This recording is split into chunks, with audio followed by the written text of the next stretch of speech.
Olá, eu sou o Pastor Alex e você está junto comigo, com a minha família, na nona temporada do Clube do Livro, e essa é a temporada do livro Cartas de um Diabo a Seu Aprendiz, de C.S. Lewis.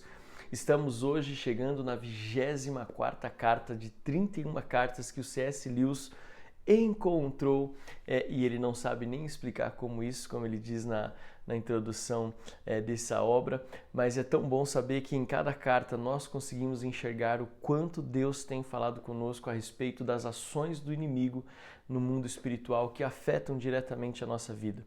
Questões às vezes tão sutis, mas tão determinantes nas nossas escolhas, nas nossas decisões e na forma como nós somos ou não enredados, enlaçados pelas ações do diabo e dos seus demônios. Eu estou muito feliz com esse livro, eu estou muito feliz com a repercussão desse livro. Na verdade, eu e a Adriana, a nossa casa está muito feliz com a repercussão desse livro e a gente sabe que tudo que nós temos vivido é pela graça e pela misericórdia do Senhor, e feliz demais por você somar conosco nesse projeto. Como eu sempre falo, é muito bom saber que você nos permite entrar no teu carro, na tua casa, fazer parte do teu devocional em família. Não tem preço saber que de alguma forma nós temos contribuído para que você cresça em Deus, que você cresça em estatura e em graça diante do Senhor e diante dos homens, como Jesus crescia lá. O livro de Lucas relata isso. Mas é bom saber que juntos nós estamos nos edificando. A edificação mútua, ela é muito importante. É bom saber que com os outros irmãos, com os testemunhos dos outros irmãos, nós crescemos em fé e sabemos que Deus está agindo em nosso favor.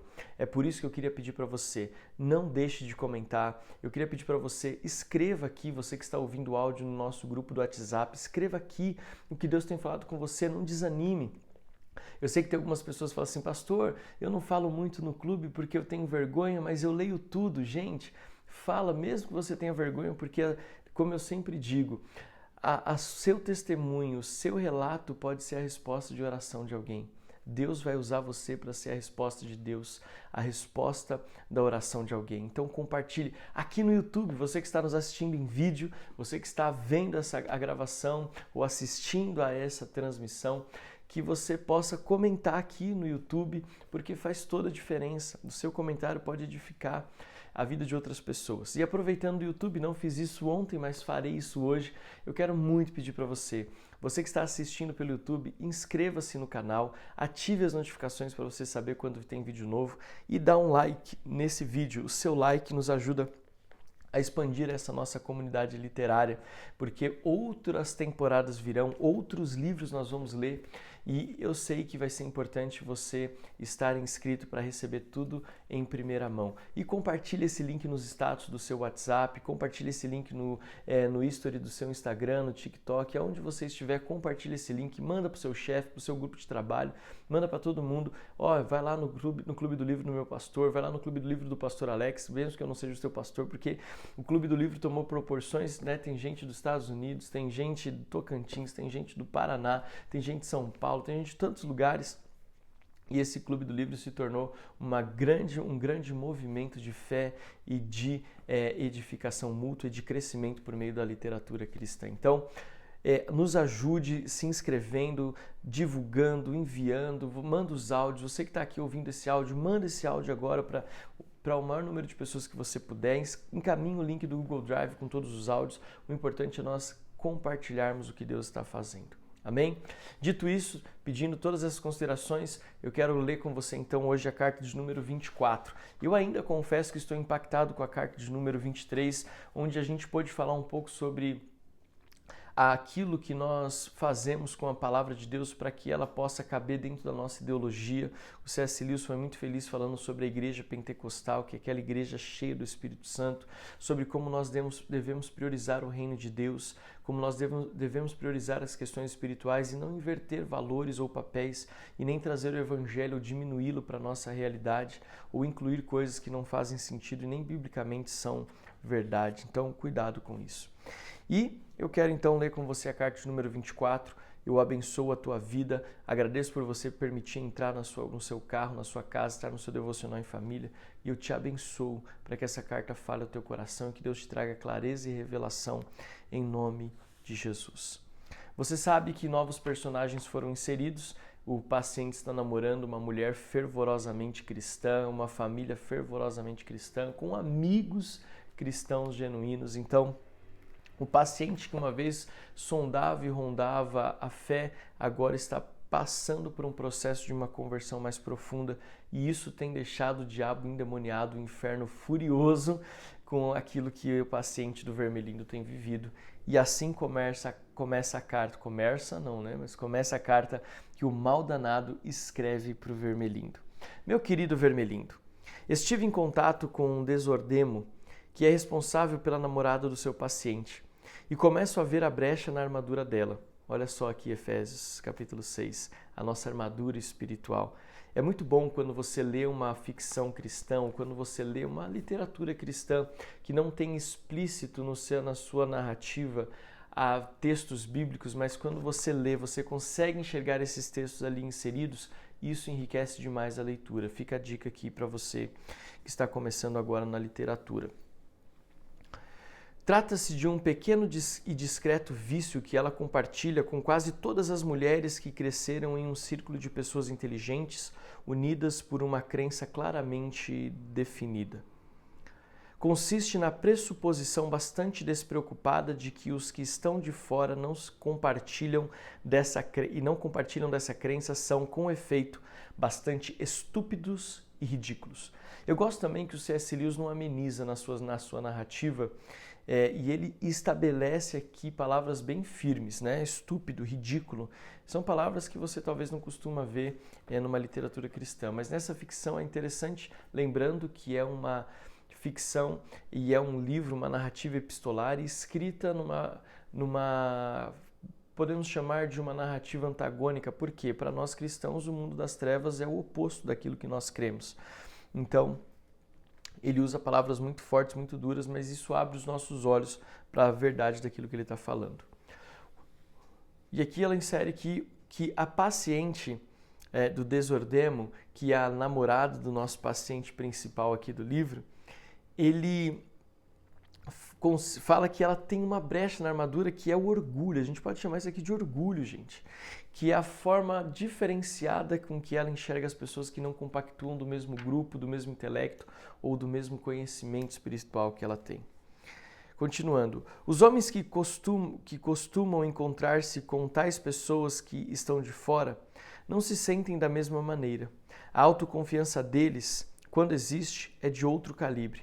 A dela, que ela suponha de vir da fé, é em grande medida consequência dos ares que ela respira nas redondezas.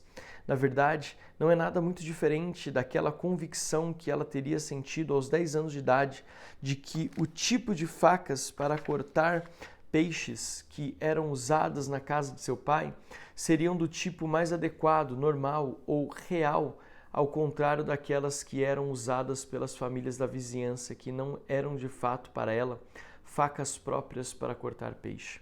Aqui, quando ele traz essas riquezas de detalhes, ele vai do macro para o micro, é interessante pensar na construção da narrativa, porque isso nos aproxima da personagem e nos faz enxergar o que ele está querendo dizer de uma forma mais clara. E aqui, nesse caso, ele está dizendo o seguinte: não importa a idade dela, importa que ela foi condicionada. É importante eu e você entendermos isso. É o que eu estou captando aqui nessa leitura, lembrando que eu estou lendo junto com você. Ela está condicionada a enxergar as pessoas numa posição diferente. Isso gera um orgulho. Mesmo que seja inconsciente ou inocente, ainda é uma brecha entre a armadura.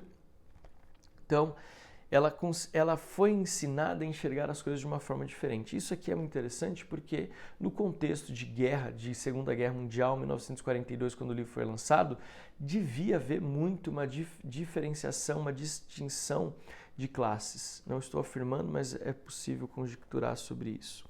Mas continuando. Agora, o aspecto de ignorância e de ingenuidade em tudo isso é tão grande e o aspecto de orgulho espiritual tão pequeno que nos dá pouca esperança em relação à garota. Mas você já pensou sobre como isso pode ser usado para influenciar o seu próprio paciente?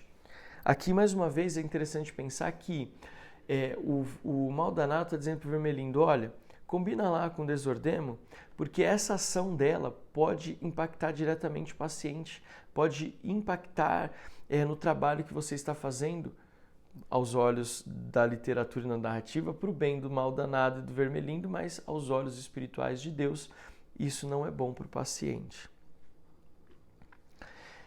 É sempre o principiante que exagera. A pessoa que ascendeu na sociedade é excessivamente refinada. O jovem estudante é pedante. Nesse novo círculo, o seu paciente é um principiante. Dia após dia, ele está ali presenciando uma vida cristã cotidiana de uma qualidade que ele nunca antes imaginou, que enxerga por meio de óculos cor-de-rosa porque está apaixonado. Ou seja, aqui ele também está dizendo que o relacionamento do paciente com esta moça, a paixão ou o amor que ele sente por ela, isso faz com que ele enxergue também o mundo de uma outra forma e as coisas talvez não tão claras assim. Ele está ansioso, continuando, tá? Ele está ansioso. Na verdade, é o inimigo que o está comandando. Para imitar essa qualidade, será que você conseguiria levá-lo a imitar esse defeito de sua amada e a exagerar isso a ponto de fazer o que era venial nela tornar-se nele o mais belo dos vícios, o orgulho espiritual? Olha só que interessante. Ele está dizendo assim, será que você conseguiria levá-lo a imitar esse defeito de sua amada e a enxergar isso a ponto de fazer o que era venial nela tornar-se nele o mais belo dos vícios? Ou seja, ele está falando que essa paixão, esse amor que ele tem por essa namorada pode fazer com que ele enxergue as coisas de um ponto de vista que ele nunca imaginou enxergar. Isso fala muito sobre como nós, quando nos relacionamos com outra pessoa, temos a tendência de absorver o que ela tem. E isso nem sempre são coisas boas, às vezes podem ser coisas ruins, como esse orgulho espiritual, que pode ser transferido de um paciente para outro. As condições parecem ideais. O novo círculo de amizades dele é um grupo do qual ele está querendo ficar orgulhoso por outros motivos além do cristianismo, ou seja, ele quer se orgulhar daqueles relacionamentos por uma questão de status, de status social, que a gente sabe que isso, biblicamente falando ou espiritualmente falando, pode se tornar irrelevante. Trata-se da sociedade mais bem educada, mais inteligente e mais agradável que ele já encontrou. Ele também está um tanto iludido quanto ao lugar que ocupa nela. Sob a influência do amor, ele ainda pode pensar que é indigno da moça, mas está rapidamente parando de se achar indigno dos demais. Ou seja, essa moça abriu para ele portas que ele não imaginou entrar, e esse amor faz com que ele talvez não enxergue a namorada dele ou essa moça de forma indigna, mas ele talvez possa cair. Então o amor pode ser um freio, mas os relacionamentos sociais que ele tem com os amigos pode fazer com que ele tenha a mesma visão da namorada. Então é interessante a gente pensar que em tudo existe um detalhe e tudo precisa ser levado em consideração. Ele não tem noção das concessões que lhe fazem por causa do carinho que eles demonstram com um novo membro da família. Nem em sonho ele imaginaria que suas conversas e suas opiniões são reconhecidas por eles como meros ecos das conversas e das opiniões deles mesmos. E ele sequer suspeita de que o prazer de que ele usufrui com esse povo seja para ele decorrência da energização erótica que a garota espalha a seu redor. Ele pensa que gosta da conversa e do estilo de vida deles por causa de alguma semelhança entre o próprio estado de espírito e o deles, quando, na verdade, eles estão tão acima dele e, portanto, se ele não estivesse apaixonado, estaria meramente intrigado e se sentiria repelido por muito do que ele agora aceita. Olha só como a gente vai mudando. Aqui ele fala muito sobre alguns cuidados que a gente às vezes não tem ou que a gente não repara, mas que são fundamentais na nossa mudança de percepção, mas também na forma como nós nos relacionamos com o próximo. O orgulho espiritual interfere diretamente na forma como nós lidamos com as nossas relações interpessoais, na forma como nós nos relacionamos com os nossos amigos, como nós nos relacionamos com as pessoas que estão à nossa volta. E quando nós somos impactados e mordidos por esse orgulho espiritual, entenda, mordidos por esse bichinho do orgulho espiritual, nós temos muita diferença, ou agimos com muita diferença em relação às pessoas que a gente julga que não estejam no mesmo patamar que a gente. E é interessante que esse navegar entre classes, ou entre grupos sociais, ou navegar entre grupo de amigos, isso acontecia em 1942 e acontece hoje em dia também. Às vezes nós estamos flutuando entre relacionamentos que não são saudáveis espiritualmente, que nos fazem enxergar o reino de Deus de forma distorcida e equivocada. Então, tome muito cuidado. E aqui eu acho muito interessante porque ele traz muita riqueza de detalhes entre a percepção dele apaixonado, a percepção dele com os colegas. São visões diferentes, às vezes saindo do mesmo lugar, mas que são visões diferentes. Entendeu? Então ele fala aqui, vou repetir o que a gente já leu. Se ele não estivesse apaixonado, estaria meramente intrigado e se sentiria repelido por muito do que ele agora aceita. Ou seja, o fato de ele estar inserido nessa sociedade apaixonado faz com que a visão e a percepção dele mude. Continuando, ele é como um cachorro que imagina que entende de armas de fogo só porque o seu instinto de caça e amor pelo mestre o capacitam a apreciar um dia de caça. Veja, um cachorro nunca vai ser especialista em armas de fogo só pelo simples fato dele caçar. Talvez você está vestindo uma armadura que não é a sua. Davi iria lutar com Golias, que era a função de Saul, que era rei, e ele foi tentado ou tentaram persuadir ele a usar a armadura de Saul, mas a armadura não cabia a ele. Quantos de nós, acho que esse exemplo de Davi, a armadura de Saul faz muito sentido para isso que nós estamos lendo, e talvez traga clareza até aqui para essa carta. Por muitas vezes nós estamos querendo usar armaduras para nos sentir aceitos dentro de um círculo social, quando na verdade Deus quer que a gente enfrente o gigante com 5 pedras e uma funda, que a gente retirou do riacho. Mas a gente nós insistimos em colocar uma armadura que não é nossa, para viver uma vida que Deus não sonhou para nós, que não é a vida que Deus tem para nós. Aliás, não existe nada mais frustrante de achar que você pode viver experiências que Deus não reservou para você. Isso fala de uma desconexão com o mundo espiritual. Amém? Então preste atenção nisso. E agora esse exemplo aqui ele matou, né? Como um cachorro imaginaria que entende armas de fogo só porque o seu instinto é de caça. São inversão de papéis. Continuando. Aí está a sua chance. Enquanto o inimigo, por meio do amor sexual e das pessoas muito agradáveis e bastante avançadas em seu serviço, dirige o jovem bárbaro a níveis que ele nunca teria alcançado de outra forma. Você deve fazê-lo sentir-se como se estivesse encontrando o seu próprio nível. Que essas pessoas são o seu tipo, entre aspas, e que vindo para o meio delas, ele esteja em casa. Quando ele se despede deles para se juntar a outro grupo, será tedioso. Em parte porque qualquer grupo social ao seu alcance é de fato menos divertido e ainda mais porque ele vai sentir falta do encantamento da jovem. Você deve instruí-lo a confundir esse contraste entre o círculo que lhe dá prazer e o círculo que o entedia, como o contraste entre os cristãos e os incrédulos. Ele deve ser levado a sentir, mas é melhor do que não transforme o sentimento em palavras.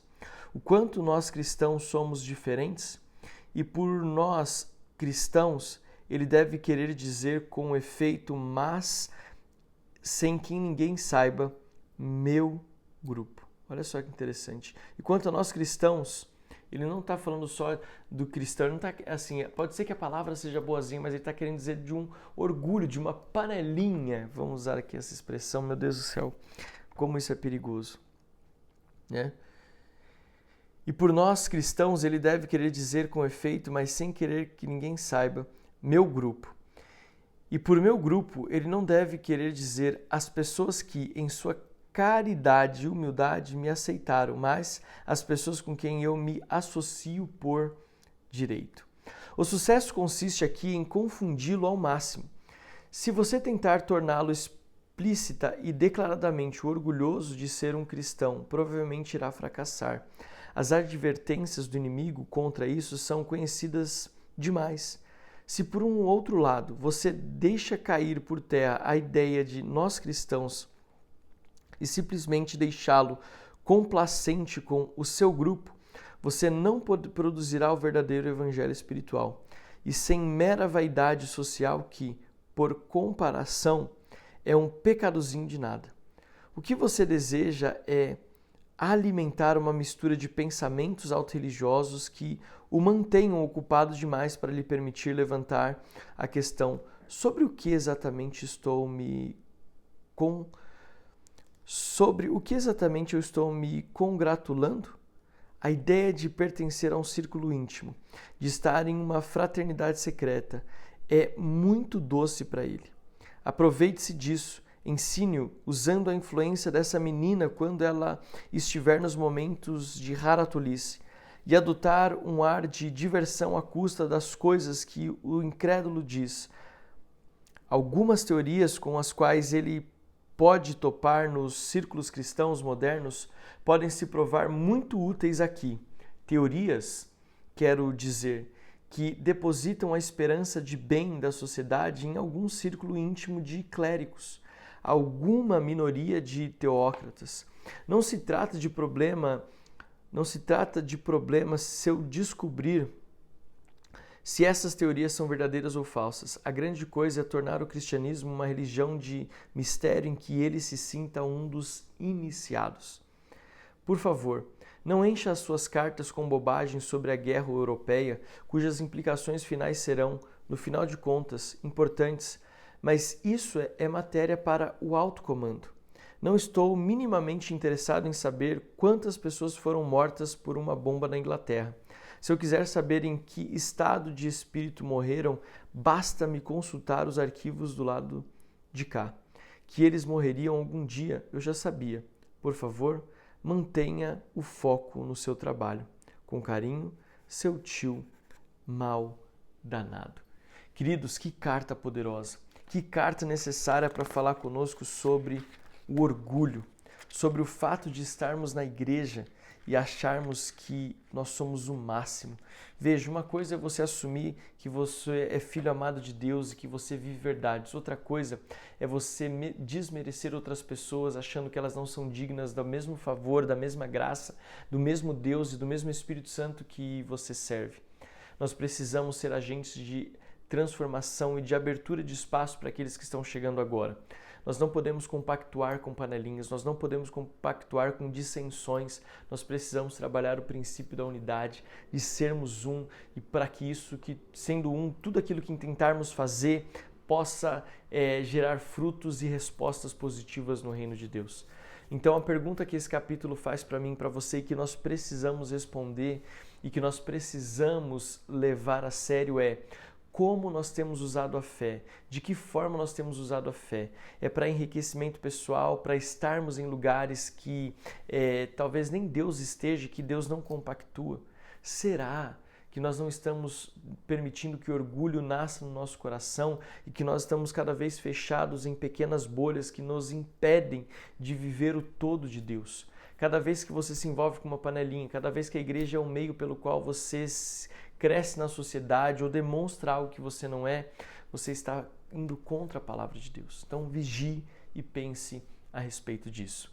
Eu quero agradecer você por acompanhar comigo essa carta 24. Responda as perguntas que essa carta faz. Responda as perguntas que ela está nos chamando a refletir e a viver. Eu quero te abençoar. Mais uma vez, se você está no YouTube, se inscreva no canal, dê o seu like, ative as notificações. Você que está no áudio, eu abençoo você e peço compartilhe esse áudio com o maior número de pessoas possíveis e comente aqui no nosso grupo do WhatsApp, assim como também comente aqui no YouTube. Eu abençoo a tua vida e até amanhã com a carta de número 25, em nome de Jesus.